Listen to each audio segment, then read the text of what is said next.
Gold loan ಪಡೆದುಕೊಳ್ಳುವವರಿಗೆ good news. ಈ ಟ್ರಿಕ್ಸ್ನಿಂದ ನೀವು ಯಾವುದೇ ಬ್ಯಾಂಕುಗಳಲ್ಲಿ ಚಿನ್ನದ ಮೇಲೆ ಸಾಲ ಪಡೆದುಕೊಳ್ಳುವವರಿಗೆ ಯಾವುದೇ ಬಡ್ಡಿ ಇಲ್ಲದೆ ಸಾಲವನ್ನು ಪಡೆಯಬಹುದು. ಅಂದ್ರೆ ನಿಮ್ಮ ಚಿನ್ನವನ್ನು ಅಡವಿಟ್ಟು ಸಾಲ ಪಡೆದುಕೊಂಡ್ರೆ ಅದಕ್ಕೆ ಬಡ್ಡಿ ಇದ್ದೇ ಇರುತ್ತೆ. ಆ ಬಡ್ಡಿಯನ್ನ ತಪ್ಪಿಸಲು ಈ ಒಂದು ಸಣ್ಣ ಟ್ರಿಕ್ಸ್ ಅನ್ನ ಬಳಕೆ ಮಾಡಿ.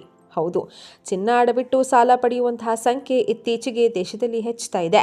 ಯಾಕೆ ಅಂದ್ರೆ ಒಬ್ಬ ವ್ಯಕ್ತಿ ಇನ್ನೊಬ್ಬ ವ್ಯಕ್ತಿಗೆ ಕೈಗಡ ಸಾಲ ಕೊಡಲು ಸಾಕಷ್ಟು ಬಾರಿ ಯೋಚಿಸಬೇಕಾದಂತಹ ಪರಿಸ್ಥಿತಿ ಎದುರಾಗಿದೆ. ಇತ್ತೀಚೆಗೆ ಕೊಟ್ಟ ಸಾಲ ಮರಳಿ ಬರೋದು ಅಷ್ಟೊಂದು ಸರಳನೇ ಅಲ್ಲ. ಅದಕ್ಕಾಗಿ ನಮ್ಮ ಜೀವನದ ಅಗತ್ಯ ಸಂದರ್ಭದಲ್ಲಿ ಅತಿ ಹೆಚ್ಚು ಬಾರಿ ಹಣದ ಸಹಾಯವಾಗುವುದು ಕೇವಲ ನಮ್ಮ ಮನೆಯಲ್ಲಿರುವಂತಹ ಗೋಲ್ಡ್ನಿಂದ ಮಾತ್ರ. ಹೌದು, ಚಿನ್ನದ ಸಾಲ ಪಡೆದುಕೊಳ್ಳುವುದು ಸುಲಭ. ಅದರಲ್ಲಿಯೂ ಈ ಟ್ರಿಕ್ಸ್ನಿಂದಾಗಿ ನಿಮ್ಮ ಚಿನ್ನದ ಮೇಲೆ ನೀವು ಪಡೆದುಕೊಳ್ಳುವಂತಹ ಸಾಲಕ್ಕೆ ಯಾವುದೇ ಬಡ್ಡಿ ಕೊಡುವಂತಹ ಅವಶ್ಯಕತೆ ಇಲ್ಲ. ಆದರೆ ನಾವು ಹೇಳುವಂತಹ ಈ ರೀತಿಯಾಗಿ ನೀವು ಮಾಡಿದರೆ ಸಾಕು. ಹೌದು, ಇದು ಇನ್ನೂ ಕೂಡ ಬಹಳಷ್ಟು ಜನರಿಗೆ ಗೊತ್ತಿಲ್ಲ. ಅದು ಹೇಗೆ ನಮ್ಮ ಗೋಲ್ಡ್ ಲೋನ್ ಮೇಲೆ ಸಾಲ ಪಡೆದರೆ ಬಡ್ಡಿ ಕಟ್ಟಲೇಬೇಕು ಅಂತ ಅಂದುಕೊಂಡಿರ್ತಾರೋ, ಆದರೆ ನಾವು ಹೇಳೋ ರೀತಿಯಾಗಿ ನೀವು ನಿಮ್ಮ ಚಿನ್ನದ ಮೇಲೆ ಸಾಲವನ್ನು ಪಡೆದರೆ ಯಾವುದೇ ಬಡ್ಡಿ ಕಟ್ಟುವಂತಹ ಅಗತ್ಯವಿಲ್ಲ. ಎಷ್ಟು ಲೋನ್ ಪಡೆದುಕೊಳ್ತಾ ಇರೋ ಅಷ್ಟೇ ಹಣ ಮರಳಿ ಕಟ್ಟಬಹುದು. ಇದು ನಂಬಲು ಅಸಾಧ್ಯ, ಆದರೆ ಇದು ನಿಜ. ಬನ್ನಿ, ನೀವು ಕೂಡ ಗೋಲ್ಡ್ ಲೋನ್ ಪಡೆದುಕೊಂಡಿದ್ರೆ ಅಥವಾ ಈಗಾಗಲೇ ಲೋನನ್ನು ಪಡೆಯಲು ಯೋಚಿಸುತ್ತಿದ್ರೆ ತಪ್ಪದೆ ವಿಡಿಯೋಗೆ ಈಗಲೇ ಒಂದು ಲೈಕ್ ಮಾಡಿ. ಬನ್ನಿ, ಇಷ್ಟಕ್ಕೂ ಯಾವ ರೀತಿಯಾಗಿ ಗೋಲ್ಡ್ ಲೋನ್ ಪಡೆದುಕೊಂಡ್ರೆ ಸಹ ಬಡ್ಡಿ ಇಲ್ಲದೆ ಮರಳಿ ಪಾವತಿಯನ್ನ ಮಾಡಬಹುದು, ಝೀರೋ ಬಡ್ಡಿ ಹೇಗೆ ಸಾಧ್ಯ ಎನ್ನುವಂತಹ ಬಗ್ಗೆ ಕಂಪ್ಲೀಟ್ ಆಗಿ ತಿಳಿದುಕೊಳ್ಳಲು ವಿಡಿಯೋನ ತಪ್ಪದೆ ಕೊನೆವರೆಗೂ ನೋಡಿ. ಚಿನ್ನದ ಮೇಲೆ ಸಾಲ ಪಡೆಯುವವರೇ ಗಮನಿಸಿ, ಈ ಸಣ್ಣ ಟ್ರಿಕ್ಸ್ ಗೊತ್ತಿದ್ರೆ ಬಡ್ಡಿ ಇಲ್ಲದೆ ಗೋಲ್ಡ್ ಲೋನ್ ಸಿಗುತ್ತೆ. ಮಧ್ಯಮ ವರ್ಗದ ಕುಟುಂಬಗಳಲ್ಲಿ ಚಿನ್ನವು ಪ್ರಮುಖ ಪಾತ್ರವನ್ನು ವಹಿಸುತ್ತವೆ. ಮನೆಯಲ್ಲಿ ಯಾವುದೇ ಆರ್ಥಿಕ ಸಮಸ್ಯೆ ಇದ್ರೆ ಮನೆಯಲ್ಲಿರುವಂತಹ ಚಿನ್ನವು ಅವರಿಗೆ ಸಹಾಯವನ್ನು ಮಾಡುತ್ತೆ. ಅದಕ್ಕಾಗಿಯೇ ಹಿರಿಯರು ಹಣವನ್ನು ಸಾಲ ಪಡೆದುಕೊಳ್ಳಬೇಕಾದ್ರೆ ಚಿನ್ನವನ್ನು ಖರೀದಿಸಬೇಕು ಎಂದು ಹೇಳ್ತಾರೆ.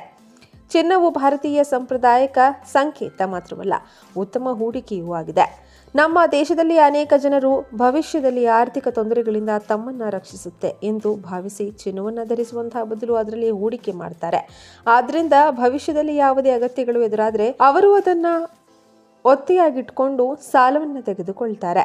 ಬ್ಯಾಂಕ್ ಅದಕ್ಕೆ ಬಡ್ಡಿಯನ್ನ ಪಾವತಿಸುತ್ತೆ. ಆದಾಗ್ಯೂ ಚಿನ್ನವನ್ನ ಒತ್ತಿಡುವ ಮೂಲಕ ಬ್ಯಾಂಕ್ ಅದಕ್ಕೆ ಬಡ್ಡಿಯನ್ನ ಪಾವತಿಸುತ್ತದೆ. ಆದಾಗ್ಯೂ ಚಿನ್ನವನ್ನ ಒತ್ತೆ ಇಡುವ ಮೂಲಕ ಬಡ್ಡಿ ಇಲ್ಲದೆ ಸಾಲವನ್ನ ಪಡೆಯಬಹುದು ಎಂದು ಹಲವರಿಗೆ ತಿಳಿದಿಲ್ಲ. ಹೌದು, ಒಬ್ಬ ಅರ್ಥಶಾಸ್ತ್ರಜ್ಞರು ಅಂತಹ ವಿಷಯವನ್ನ ವಿವರಿಸಿದ್ರು. ಅವರು ಹೇಳಿದ್ದೇನು ಎಂಬುದನ್ನು ವಿವರವಾಗಿ ನೋಡೋಣ ಬನ್ನಿ. ಚಿನ್ನದ ಓವರ್ ಡ್ರಾಫ್ಟ್ ಸಾಲ ಪಡೆಯಿರಿ. ಅರ್ಥಶಾಸ್ತ್ರಜ್ಞ ಪ್ರೇಮ್ ಸೋನಿ ಅವರು ಎಕ್ಸ್ ಪುಟದಲ್ಲಿನ ಪೋಸ್ಟ್ ಪ್ರಕಾರ ನೀವು ಬ್ಯಾಂಕ್ ಲಾಕರ್ನಲ್ಲಿ ಚಿನ್ನವನ್ನ ಇರಿಸಿ ಬ್ಯಾಂಕ್ ದಿವಾಳಿತನದ ಸಂದರ್ಭದಲ್ಲಿ DICG ಅಂದರೆ ವಿಮೆ ಅನ್ವಯಿಸುವುದಿಲ್ಲ. ಆದ್ದರಿಂದ ನೀವು ನಿಮ್ಮ ಚಿನ್ನವನ್ನು ಸುರಕ್ಷಿತವಾಗಿಡಿಸಲು ಬಯಸಿದರೆ ಚಿನ್ನದ ಓವರ್ ಡ್ರಾಫ್ಟ್ ಸೌಲಭ್ಯವನ್ನು ಬಳಸೋದು ಉತ್ತಮ ಆಯ್ಕೆಯಾಗಿದೆ. ಇದರಲ್ಲಿ ನೀವು ಚಿನ್ನವನ್ನು ಒತ್ತೆ ಇಡಿಸಿ ಓಡಿ ಮಿತಿಯನ್ನು ತೆಗೆದುಕೊಳ್ತೀರಿ. ಚಿನ್ನವನ್ನು ಬ್ಯಾಂಕ್ನಲ್ಲಿ ಸುರಕ್ಷಿತವಾಗಿರಿಸಿ ಮತ್ತು ಅಗತ್ಯವಿದ್ದರೆ ನಿಮ್ಮ ಹಣವನ್ನು ಬಳಸಬಹುದು. ಬ್ಯಾಂಕ್ ದಿವಾಳಿ ಆದರೂ ಕೂಡ ಬ್ಯಾಂಕ್ ಅಡವಿಟ್ಟ ಚಿನ್ನದ ಮೇಲೆ ಹೆಚ್ಚಿನ ಹೊಣೆಗಾರಿಕೆ ಹೊಂದಿರುತ್ತೆ. ಆದಾಗ್ಯೂ ಯಾವುದೇ ವಿಪರೀತ ಪರಿಸ್ಥಿತಿಯಲ್ಲಿ ಚೇತರಿಕೆ ಪ್ರಕ್ರಿಯೆ ಇರಬಹುದು. ಆದ್ದರಿಂದ ನೀವು ಖಾಸಗಿ ವಿಮೆಯನ್ನು ತೆಗೆದುಕೊಳ್ಳುವುದು ಅಥವಾ ಚಿನ್ನವನ್ನು ಮನೆಯಲ್ಲಿ ಸೇಫ್ನಲ್ಲಿ ಇಡೋದನ್ನು ಸಹ ಪರಿಗಣಿಸಲಾಗಿದೆ. ಬಡ್ಡಿ ಇಲ್ಲದೆ ಸಾಲ ಪಡೆಯುವುದು ಹೇಗೆ?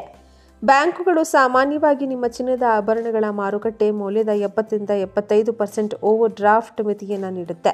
ಈ ಸೌಲಭ್ಯಕ್ಕಾಗಿ ನೀವು ₹500ರಿಂದ ₹10,000 ಪ್ಲಸ್ GST ವರೆಗಿನ ಸಂಸ್ಕರಣಾ ಶುಲ್ಕವನ್ನು ಪಾವತಿಸಬೇಕಾಗುತ್ತೆ. ಮಿತಿಯನ್ನು ಮಂಜೂರು ಮಾಡಿದ ನಂತರ ನೀವು ಅಗತ್ಯವಿದ್ದಾಗ ಮಾತ್ರ ಹಣವನ್ನು ಹಿಂಪಡೆಯಬಹುದು.